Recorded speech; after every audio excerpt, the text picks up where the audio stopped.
Hello friends, இன்றைக்கு இந்த வீடியோவில் புறம்போக்கு நிலத்திற்கு உடனடியாக பட்டா வழங்கப்படும் அப்படின்னு தமிழக அரசு சார்பில் அனௌன்ஸ் பண்ணியிருக்காங்க. இதில் புறம்போக்கு நிலம் அப்படின்னா ஆட்சேபனைக்குரிய நிலங்கள் எவை?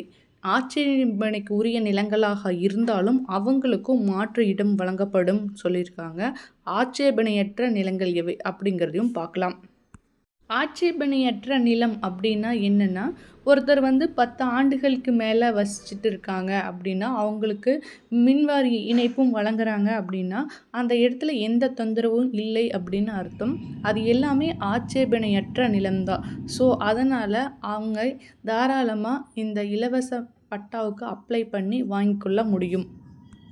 அதே போல் ஆட்சேபனையுள்ள நிலம் அப்படின்னா என்ன அப்படின்னா, அதாவது கவர்மெண்ட்டுக்கு சொந்தமான, அதாவது ரயில் ஹைவேஸ் இருக்குமா, ஹைவேஸ் பக்கத்தில் இருக்கிற ரோடு பக்கத்தில் இருக்கிற இடங்கள்லையோ அல்லது பஞ்சாயத்தில் இருக்கிற ரோடுகள் பக்கத்துலேயோ குடியிருப்புகளில் வசிக்கிறீங்க அப்படின்னா, நீர்நிலைகள் பக்கத்தில், அதாவது குளம், குட்டை, ஏரி அந்த பக்கத்தில் வசிக்கிறது, ப்ளஸ் கோயில் நிலங்களில் வசிக்கிறது, இது எல்லாமே ஆட்சேபனைக்கு உரிய நிலங்கள்.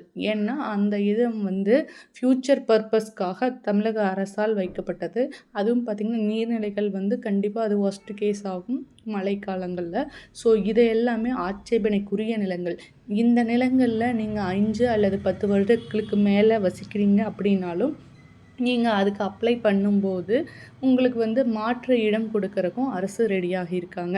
அதுவும் பார்த்திங்கன்னா கிராமப்புறங்களில் வசிப்பவர்களுக்கு 2லேருந்து 2.5 சென்ட் வரைக்கும் வழங்குறாங்க. அது நகர்ப்புறம் அப்படின்னா 1.25 சென்ட்லேருந்து 1.5 சென்ட் வரைக்கும் இந்த இடத்த வழங்குறாங்க. நீங்கள் எப்படி அப்ளை பண்ணணும் அப்படின்னா, உங்கள் ஊர் விஏ கிட்ட போய் இவ்வளோ நாளாக வசிக்கிறோன்னு சொல்லிட்டு ஒரு மனு கொடுத்தீங்கன்னா, அதை விசாரித்து உங்களுக்கு சரியான நபராக இருந்தால் அவங்க பரிந்துரை செய்வாங்க. இதன் மூலமாக நீங்கள் இலவச பட்டா பெற்றுக்கொள்ள முடியும். இதே டவுட்ஸ் இருந்தால் கமெண்ட்ஸில் லீவ் பண்ணுங்கள்.